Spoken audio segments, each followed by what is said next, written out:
Hey everybody, and welcome to Green Tips Garden. So it's been a flaming June, and this is my front border.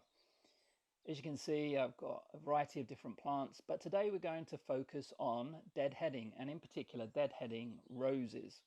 So here's my Gertrude G. Cool rose. It's fantastic. It's been covered in blooms.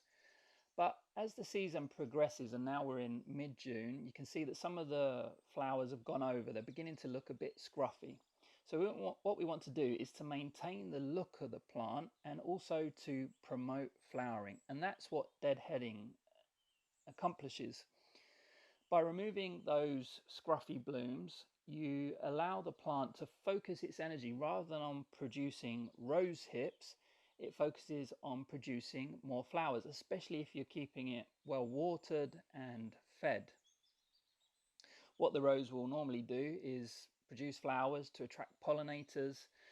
Once the flowers are pollinated, the plant will focus its energy into producing seed. But by just snapping those scruffy flower heads off just with your thumb and forefinger, you allow the plant to direct its energy into producing more blooms.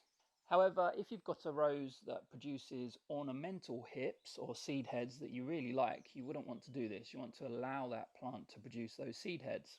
Here's my Princess Alexandra of Kent, another fantastic one in the front garden. And again, just snap that rose head off between your thumb and forefinger. I've also got a rose called For Your Eyes Only in the back garden, and this produces clusters of blooms. So this time I'm using secateurs to remove those spent flowers. And that's great to do as you go along, or again, you can just take them off with your thumb and forefinger. But eventually, the flowers one by one will all go over, and then you're left with just a stalk with no flowers.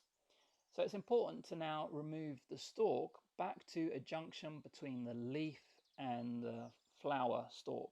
And then you may, if you're looking after your plant and it's happy, it may produce, and it's a repeat flower, it may produce another flower stalk and more flowers. So thanks for listening to Green Tips Garden. Don't forget to hit the like and subscribe button if this video has been of benefit to you, and also the bell notification so you get updated of my next video post. Thanks for listening to Green Tips Garden.